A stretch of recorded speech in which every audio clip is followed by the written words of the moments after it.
question is to the Premier. Good morning, Premier. Later today, the Liberals will introduce a short-term energy plan.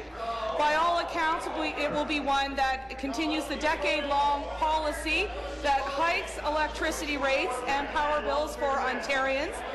Now, Speaker, telling Ontario job creators to control their own energy bills signals a vast departure from Ontario's traditional industrial policy that made us an economic powerhouse from Confederation right up until a decade ago when they assumed power.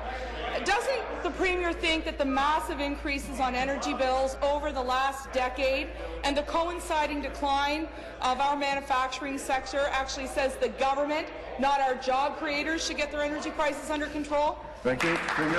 Thank you very much, Mr. Speaker. Well, I would just draw to the attention of the leader, the member of the opposition, that electricity prices for large industrial consumers remain in line with the major neighbouring jurisdictions. They're competitive, Mr. Speaker, with New York, with Michigan, with Pennsylvania. That's the program we put in place. Those energy prices are competitive, Mr. Speaker.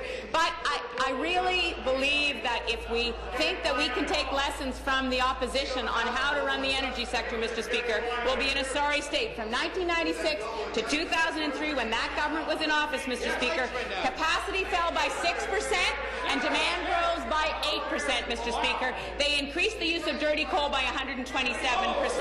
In 2002, Ontario paid $500 million to import electricity. In 2003, Ontario paid $400 million to import electricity, Mr. Speaker. We have put in place the investments that are necessary to have a stable electricity sector, Mr. Speaker. That's why we're bringing in a long-term energy plan.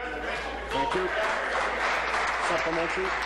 Not true, Speaker. I stood in this House last week and read right into the record that the Canadian Vehicle Manufacturers Association said that rates here in Ontario are much higher, to the tune of 129% in some jurisdictions in the United States, including Chicago, Detroit, and Nashville. They're beating us out, and she knows full well, Speaker, that it is her government's reliance on subsidized wind and solar that has put us in this place. She knows full well, Speaker, that it's her cancellation of $181 million of nuclear reactors that has put us in this place, Speaker. And she knows, Speaker, that it is her reliance on seats in Mississauga and Oakville that has put us in this place, Speaker.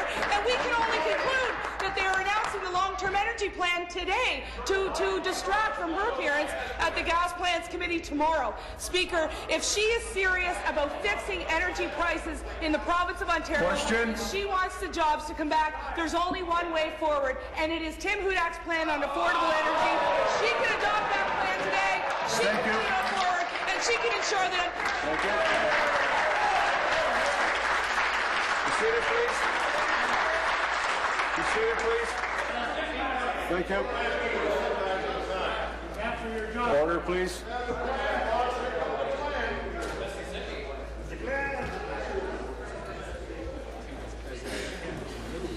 Premier. Thank you very much, Mr. Speaker. Well, the member of the opposition claims that her party wants to reduce hydro rates, Mr. Speaker, but at the same time, they want to spend $15 billion on generating new nuclear that is not necessary, Mr. Speaker. So I would question the very premise of the members' contention, Mr. Speaker. We have put in place programs that support industrial users, Mr. Speaker, who are competitive. I talked about the programs that we've got in place: the Industrial Electricity Incentive, the Industrial Conservation Initiative, and the Northern Industrial Electricity Rate Program, Mr. Speaker. But the member of the opposition is correct. We have made investments in the electricity sector, much-needed investments, Mr. Speaker, in a system that was neglected by the previous government, Mr. Speaker. Those investments have meant that we have a stable supply, Mr. Speaker, that we have a future plan, none of which were in place when we came into office after their regime, Mr. Speaker. Your question.